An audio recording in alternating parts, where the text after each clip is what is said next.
the lock you didn't know you needed. You try the right things, answer every message quickly, post photos so the grandkids see you, say yes to invitations so you don't feel left out. And yet sleep gets lighter, memory jangles with worry, energy dips by afternoon, balance feels unsteady when surprises pile up, and the independence you treasure seems a step farther away. Here's the mystery no one explained. Staying open to life is healthy, but leaving the doors of your privacy unlatched quietly taxes your nervous system. The fix isn't isolation. It is boundaries so clear they lower your heart rate. Start with one micro habit today. Before you share anything, a story, a photo, a plan, pause for 3 slow exhales and ask, will this detail travel farther than I want? If your shoulders drop as you breathe, your body has already chosen safety. That little pause becomes thicker sleep, steadier mornings, and calmer decisions. I'm not selling fear. I'm offering freedom. Seasoned clinicians in healthy aging and digital safety often repeat a simple truth. When older adults protect key details, stress falls and confidence returns. People who practice the pause sleep heavier, think more clearly, and keep control of money, identity, and time. Those who don't may stay generous but overexposed. Easy to find, easy to pressure, easy to worry. What not to share when your peace matters more than applause. Why this matters after 50 and 60. Attention is a limited resource, and recovery from stress takes longer. Every leak, passwords whispered, medical tidbits dropped in casual chats, travel dates announced, becomes background noise your brain must monitor at night. Guarding your private keys gives your mind permission to rest. Linda in Milwaukee learned this the hard way. She is 66, warm-voiced, the kind of neighbor who remembers birthdays. On a breezy Saturday, she posted a photo of a boarding pass, the corner of her name visible, the caption cheerful. 2 weeks in Florida. See you soon. That evening the house smelled faintly of lemon cleaner and excitement. She slept badly anyway. On day 3 of her trip, a friend texted. Someone had jiggled the back door. Nothing was taken, but something was shaken, her sense of safety. She came home to a neat kitchen, a slightly crooked rug, and a new habit. First, she stopped posting in real time. Vacation photos became postcards from the past. Next, she placed important documents in a small fireproof box and moved copies of identification off her phone. Then, she set up alerts on her bank account, so any large transaction pinged her. Finally, she taught herself a new sentence for nosy conversations. I keep travel and money details private these days. Within a month, she fell asleep faster. The house felt quiet again. What this means for a listener over 50, sharing less in the moment often returns peace at night and control by day. If this touches a nerve, whisper one word in the comments, pause, so I know you claim this boundary. And if you're not yet part of this community, consider subscribing to Senior Wisdom and Wellness. Small, protective habits for healthy aging arrive here with kindness. The details that unlock your life and why they must stay locked. Some secrets are not about shame. They are about security. After midlife, you may carry more savings, more medical data, more family history, a map of your life someone else would love to hold. Never share passwords, two-factor codes, or those charming security answers that are really puzzles thieves adore. The city where you were born, the make of your first car, a pet's original name. Never read a code aloud to a caller, even if the voice sounds official. Never type an account number into a chat because someone from support asked nicely. This is not paranoia, it's maintenance. Digital safety specialists often advise using a password manager, unique passphrase you can actually remember, and a second device for confirmations. They remind us that real banks do not need your code. Scammers do. Charles, 72, in Kent, keeps a tidy desk and a handsome fountain pen he fills every Sunday. One afternoon the phone rang. The voice said there was a problem with a recent transfer. He felt his chest tighten, the old urge to be helpful rising like a tide. He used the micro habit instead. First, he exhaled slowly and placed his palm flat on the desk to feel it cool and solid beneath him. Next, he said, I do not share codes. I will call my bank on the number printed on my card. Then, He hung up and made his own call. Finally, he filed a simple fraud report, drank a glass of water, and took a short walk to let adrenaline drain through his legs. That night, he slept clean and deep. The pen on his desk looked less like a weapon and more like a tool again. What this means for a listener over 50: keeping codes and answers private prevents chaos and preserves steady blood pressure more reliably than bracing yourself against the world. The health story that belongs to you, not to the internet.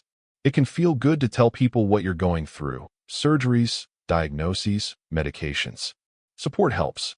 But the web and casual acquaintances are not a clinic. Health details can become identity markers you never intended, or crumbs for predators who craft convincing scams. Share fully with clinicians, trusted family, and a very small circle that protects your dignity. Share lightly everywhere else. Why this matters after 50 and 60. Medical privacy supports emotional recovery. When strangers comment on your body or your plan, your nervous system has to sift through voices to hear your own. Diana, 59, near Halifax, posted a late-night message about a new medication. She woke to dozens of opinions. Some were kind, some were frightening. Her appetite vanished. She called her doctor, who spoke calmly and adjusted the dose. Diana removed the post and wrote a new rule on a sticky note by her laptop. Health is for care, not consensus. First, she brought her questions to the clinic. Next, she kept a private journal of symptoms. Then, she told 3 trusted people who knew how to listen without rescuing. Finally, she took evening walks with a neighbor who talked about gardens and weather, not pills. Her sleep returned like a tide rolling back in. What this means for a listener over 50: choosing the right audience for your health story preserves energy and lowers worry. The map of your days, and why strangers never need it. Routines are anchors, but publicly visible routines can become risks. Broadcasting that you walk alone before dawn, that you attend the same class every Tuesday, that you live alone most weekends. These are breadcrumbs you don't want to scatter. Quick pointer you can use tonight: review the privacy settings on any place you share. If you cannot confidently name who sees your posts, the circle is too wide. Terrence, 68, near Chicago, loved to post sunrise photos from the same corner. A friendly clerk at his grocery store mentioned the pattern. Terrence felt the floor under his shoes in a new way. Solid, yes, but suddenly exposed. He shifted quietly. First, he delayed posts by a day and varied locations. Next, he invited a buddy to join the early walk twice a week. Then, he told his building manager he preferred repairs during certain hours when he was home. Finally, he placed a simple motion light near his doorway. One tiny change after another, and the city felt like his again. What this means for a listener over 50: protecting routine details keeps independence intact without making life small. Money talk that drains trust. Transparency is virtuous in the right room. But casual conversations about inheritance, investments, passwords stored in the kitchen drawer, or which grandchild needs cash can sour connections and invite pressure. Protecting those specifics defends your relationships from resentment and manipulation. Why this matters: clear, private money boundaries support sleep and keep conversations easy. Family counselors often encourage older adults to separate financial planning from emotional gatherings. Fewer surprises, fewer wounds. Nora, 70, outside Manchester, used to chat freely about gifts and who deserved what someday. She noticed that after such talks, she felt a little hollow and her niece felt a little hotter in the face. Nora made a new practice. First, she moved all detailed planning into quiet appointments with a professional and a single, trusted relative. Next, she used a calm phrase at gatherings: "I keep money matters private so our time can stay warm." Then, she redirected questions toward stories, not sums. Finally, she sent one brief letter outlining where documents lived, nothing else. Dinners relaxed, laughter felt brighter. What this means for a listener over 50: money privacy protects love. If these boundaries ring true, leave a word below, private. And if you're new here, subscribe so future pieces on senior wellness and safety arrive softly when you're ready for them. Instruction: the 1-minute privacy pause. There will be moments when you're about to share and your stomach does a small flip. That flip is wisdom. Here's what to do, step by steady step. First, place one hand lightly on your chest and feel your breath go in and out. Lengthen the exhale as if fogging a window. Next, picture the information you're about to release as a key in your palm. Ask yourself, if I drop this key, who could pick it up? Then, scan for any physical tightening, jaw, throat, belly. Tightness means weight. Ease means proceed with care. Finally, choose one of three actions. Share nothing, share less, or share privately with someone who has earned your trust over time. When you're done, notice the shoulders. If they have softened, you chose well. The point is not fear. It is ownership of sleep, of calm, of your own story. The stories that are not yours to tell. Gossip can feel like bonding. At this age, you've witnessed whole lifetimes. Divorces, secrets, mistakes, miracles. But sharing another person's private chapter often circles back as self-doubt and stress. It also teaches others how to treat your stories. Why this matters after 50 and 60. Emotional steadiness is precious.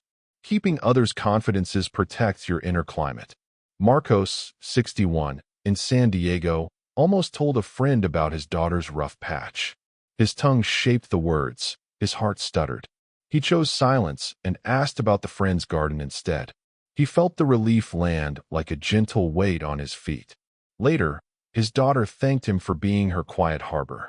What this means for a listener over 50, guarding others' privacy strengthens your own sense of dignity. The pain someone might weaponize. Vulnerability is beautiful with the right audience. With the wrong one, it becomes a file folder that can be opened during an argument. Your deepest regret, your loneliest night, your will's newest draft. They need careful listeners who hold not exploit. Why this matters. Authenticity heals, oversharing harms. Many mental health professionals encourage choosing a very small circle or a counselor for the heaviest truths. Your nervous system learns safety from repetition. Georgia, 58, in Glasgow, began sharing tender pieces of her grief in a small bereavement group rather than on public posts. The room smelled of tea and clean paper. People nodded instead of diagnosing. She slept afterward, not in spite of the tears, but because of them.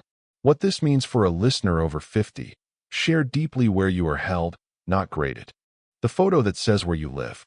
A mailbox number, a house front, a favorite cafe with a distinctive mural. Photos and captions can triangulate your location faster than you think. Post beauty, protect coordinates. Quick pointer for this week. Review recent images for address clues. If you can find yourself, so can others. Blur, crop, or archive.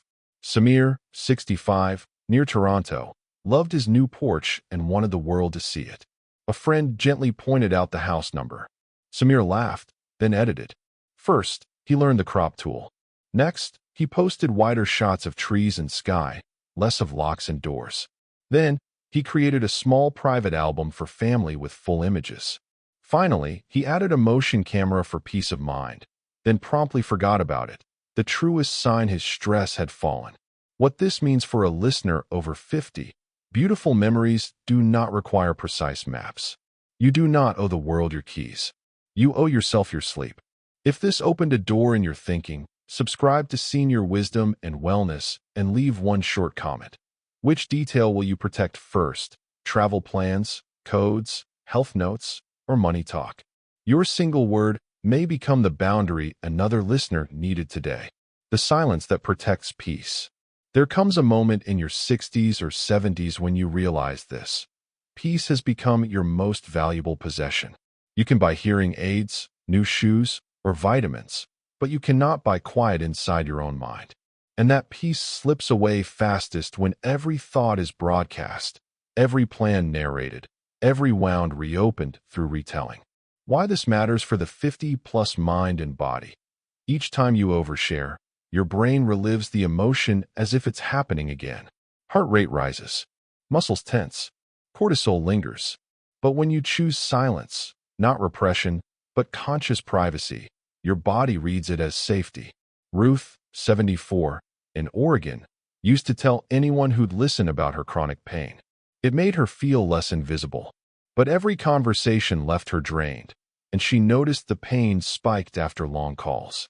One evening, she tried something different. First, she wrote everything she wanted to say in a notebook. Next, she tore out the page and burned it safely in the fireplace. Then, she went outside, smelled the cold pine air, and whispered to herself, "It's heard." Finally, she let the topic rest for a week.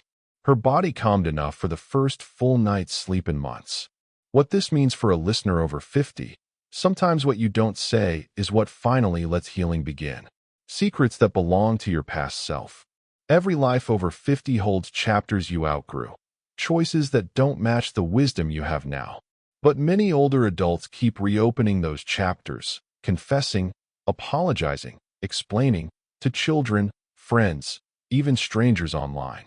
Yet the purpose of learning is not eternal punishment. It's integration. Why it matters. Studies on emotional resilience show that rumination, retelling old guilt, can keep blood pressure elevated and memory fogged. Closure, on the other hand, releases both. Robert, 68, from Ohio, had carried a decades-old regret about leaving his first marriage. He mentioned it to everyone, as if repetition could rewrite the past. His daughter once said gently, "Dad, I've never asked you to keep apologizing." That night he realized he'd been dragging an anchor no one else was holding. He began a simple ritual. First, he said aloud, "That version of me did the best he knew." Next, he decided the story would live only in his journal. Then, whenever the urge to confess returned, he replaced it with service, calling an old friend, donating books. Finally, after months, the story stopped demanding airtime. What this means for a listener over 50, forgiveness doesn't need an audience to count. The secret ingredient of calm conversations. There's one more thing you should never share freely after midlife: your immediate reactions. The impulse to respond fast, to correct, defend, debate, once proved strength. Now it only costs you balance. Why this matters? As we age, emotional recovery takes longer. Quick reactions spike blood pressure and cloud recall. Slow responses build authority and calm. Instruction: the 3 breaths before reply method. First, when someone says something provocative, inhale gently through your nose. Next, exhale fully, imagining dust leaving a room. Then, take 2 more slow breaths before you speak. Finally, choose shorter sentences than usual. This small delay lowers heart rate and raises clarity. Irene, 63, in Boston, practiced this at family dinners. Politics flared, voices rose. She stayed still, breathing through the noise. When she finally spoke, her tone was steady. Her son later said, "Mom, you sounded like peace itself." She smiled, because peace was exactly what she'd been protecting. What this means for a listener over 50, withholding the first reply often wins you the only thing that matters: peace of mind. Emotional weather reports, and why to stop giving them. You've earned the right to your feelings, but not everyone has earned the right to witness them. Oversharing moods can backfire. People may pull away, offer shallow fixes, or mirror your anxiety back to you. Why this matters? The brain's mirror neurons echo the emotions we express. If you speak constant worry, your body hears it as an alarm loop. If you contain it with compassion, your body hears stability. Evelyn, 70, in Montreal, realized she was narrating her every emotion to her sister. "I'm tired again. I feel useless. I'm scared about tomorrow." One day, her sister said softly, "Maybe rest first, talk later." Evelyn decided to create a morning ritual. First, she wrote her feelings in a short note to herself. Next, she made tea and sat in silence for 10 minutes. Then, she reread the note. Half of it already felt outdated. Finally, she folded the paper and tucked it away. She still shared, but only the part that needed human warmth. What this means for a listener over 50, self-processing before speaking often keeps relationships balanced and energy steady. The stories of your children and grandchildren.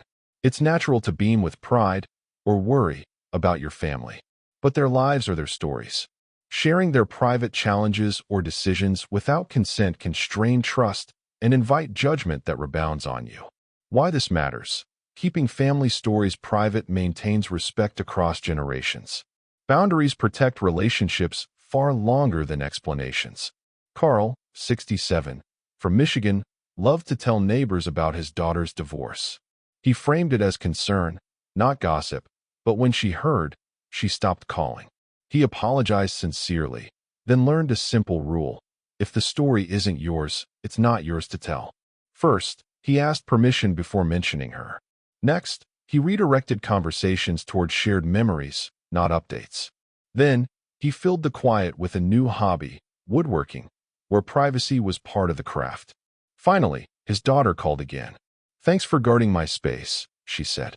What this means for a listener over 50, protecting others' privacy restores mutual trust and keeps family bonds alive.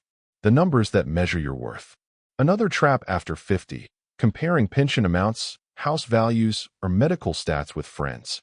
You share cholesterol levels or retirement balances to prove control, but numbers quickly turn into competition or worry. Why this matters? Research on emotional health and aging shows that comparison is one of the fastest routes to dissatisfaction. Gratitude and internal metrics, not external ones, sustain contentment. James, 71, near Dallas, noticed that his coffee group spent every Friday bragging. Who paid less tax? Who walked more miles? Whose doctor said what? He began leaving his numbers out of it. First, he answered questions with humor. Healthy enough to be here. Next, he asked others about their favorite memories instead of metrics. Then, he began walking alone by a lake, timing himself by the sunrise instead of a watch. Finally, the pressure eased. Conversations turned human again. What this means for a listener over 50, silence about numbers often opens space for meaning. The plan's still forming. After midlife, it's tempting to announce every idea. Moving, selling, dating, downsizing, hoping for approval. But early disclosure invites interference and doubt before the plan has roots. Why this matters? Neurologically, speaking a fragile goal aloud triggers reward hormones as if you've already done it, reducing follow-through. Keeping new plans private until they solidify protects both motivation and calm. Denise, 58, in Edinburgh, dreamed of starting a small art class for retirees. She told 10 people, 9 had opinions. Weeks passed, and she felt paralyzed. Then she made a change. First, she told no one except one supportive friend. Next, she quietly rented a tiny studio. Then, she began teaching 2 neighbors. Finally, once the class filled, she announced it with pride. The applause came after success, not before it. What this means for a listener over 50, privacy during creation turns dreams into reality faster than validation ever could. The illusion of harmless nostalgia. Replaying the hardest memories, betrayals, arguments, losses, can feel therapeutic. But constantly sharing those stories keeps the emotional wound open. The body reads old anger as new. The immune system never clocks out. Why this matters? Multiple aging studies link repetitive emotional venting to higher inflammation markers. Calm reflection and reframing, however, promote neural resilience. Lois, 69, in Vancouver, revisited her brother's decades-old argument every family gathering. The room tensed. Even the dog hid under the table. One winter night, she tried something different. She wrote the story one final time, folded it, and placed it in a drawer labeled Finished Business. Each time she felt the urge to reopen it, she lit a candle instead. Within weeks, her digestion, once nodded during family dinners, improved. What this means for a listener over 50, not every story deserves a second telling. Peace often arrives when you stop narrating the pain. The unguarded generosity. Generosity defines your character, but unguarded generosity, lending money impulsively, signing documents for friends, donating without research, can erode both finances and trust. Why this matters after 50 and 60, scammers target warm hearts more than cold wallets. Healthy giving is structured, not spontaneous under pressure. Martha, 73, from New York, once gave thousands to a charity she discovered online. When she learned it was fake, shame nearly silenced her. Her therapist reframed it. Your kindness isn't the problem. Your haste is. She rebuilt a system. First, she waited 24 hours before any donation. Next, she verified organizations through official registries. Then, she set an annual giving budget and stuck to it. Finally, she celebrated the good she could do without guilt. What this means for a listener over 50. Generosity guided by patience becomes wisdom, not regret. The circle that holds your real stories. After all these don'ts, here's the gentle truth. Humans still need to be known. Total silence isn't strength. It's loneliness wearing armor. The art is choosing who gets access, not closing the gates. Why this matters. Healthy aging research consistently highlights deep, selective relationships as a core predictor of longevity. Having 2 or 3 trusted confidants, not 20, stabilizes mood, immune health, and even cognitive performance. So build your circle intentionally. First, note who listens without fixing. Next, who remembers your boundaries. Then, who makes you feel seen, not scanned. Finally, invest there. Share enough for closeness, but not so much that you vanish inside the telling. Geraldine, 76, in Maine, met weekly with 2 friends for tea. They had one unspoken rule. No rescuing, no gossip, just presence. The kettle hissed, cups clinked, rain tapped the window. The safety of that small circle fed her more than 100 online likes. What this means for a listener over 50. A small trusted audience gives the nervous system exactly what it craves, safety and belonging, without noise. A final word, privacy as self-respect. You've spent decades sharing, raising children, building careers, supporting others. Privacy isn't withdrawal, it's recovery. It's the adult form of self-respect. Every time you choose silence instead of overexposure, you reclaim energy. Every time you pause before posting or replying, you give your nervous system the message, I'm safe now. Over time, that message becomes your body's resting state. Calmer pulse, steadier sleep, stronger memory, deeper independence. The world may tell you openness equals honesty, but honesty doesn't mean public. Honesty can live quietly, in your journal, in prayer, in one trusted conversation at dusk. Protect your peace like a pearl. It formed in darkness, layer by layer, and now it shines because you kept it safe. Thank you for staying with me through these reflections. If this spoke to you, please subscribe to Senior Wisdom and Wellness, and share one gentle thought in the comments. Which private space in your life feels worth protecting now? Your story may remind another listener that privacy is not loneliness. It's the first language of peace.